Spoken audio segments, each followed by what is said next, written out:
Hi friends, అందరికి నమస్కారం. ఈరోజు మరొక వీడియోతోటి నేను మీ ముందుకొచ్చాను. ఈరోజు నేను మరొక కంపెనీని విజిట్ చేయడానికి వెళ్తున్నాను. నా వర్క్ ఏమిటంటే ప్రతి కంపెనీని విజిట్ చేస్తూనే ఉండాలి. అయితే ఈ వీడియోలో ఏం తెలుసుకుందాం అంటే టేబుల్ మీద ఉన్న రొయ్యలను వేమెంట్ వేసిన తర్వాత ఈ రకంగా సెట్ చేస్తారు. రొయ్యలను సెట్ చేసే వాటిని పాండ్లు అంటారు.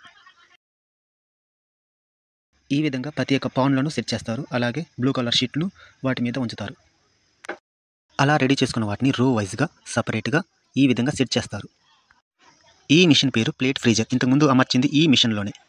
ఈ విధంగా ఆ మెటీరియల్ను 1 అవర్ ప్లేట్ ఫ్రీజర్లోనే ఉంచాలి. 1 అవర్ తర్వాత ఓపెన్ చేయాలి ఈ విధంగా. అయితే 1 అవర్ అవి బాగా ఫ్రీజ్ అవటం వలన అవి చాలా గట్టిగాను దృఢంగాను ఉంటాయి. కొంచెం కష్టంగానే ఉంటాయి తీయడానికి, అయినా మన వాళ్ళు తీస్తుంటారు. అలా తీసే టైంలో గ్లౌజులు వేసుకునే తీయాలి. ఒకవేళ మనం గ్లౌజులు లేకుండా తీసుకున్నాము కొంచెం చల్లగా ఉంటుంది, మనం పట్టుకోలేం బాగా.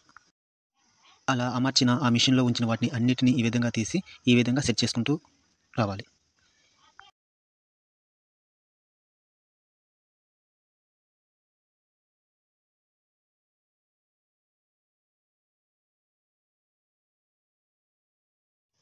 ఈ కనపడుతున్న మిషన్ పేరు డీ ప్యానింగ్ మిషన్.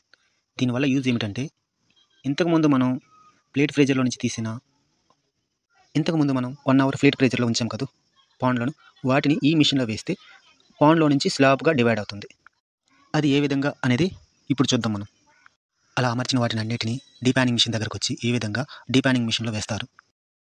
ఆ మిషన్ ఏంటంటే స్లోగా మూవ్ అవుతూ ఉంటుంది. ఒక్కొక్కటి వెళ్ళిన తర్వాత మనవాడు ఇంకోటి ముందుకి పంపిస్తాడు. ఇలా ఇన్సైడ్లో నుంచి అవుట్ సైడ్ వచ్చేటప్పటికి పాండ్లో నుంచి స్లాబ్గా వేరవుతుంది. ఇలా వేరైనటువంటి స్లాబ్లను ఆ కనపడుతున్నటువంటి కవర్లలో ప్యాక్ చేస్తారు. ఇలా ప్రతి స్లాబ్లను కవర్లో వేసి ఒక కాటన్కి వచ్చేసి అంటే మాస్టర్ కాటన్కి ఒక 6 స్లాబ్గా వేసి ఒక మాస్టర్ కాటన్గా రెడీ చేస్తారు.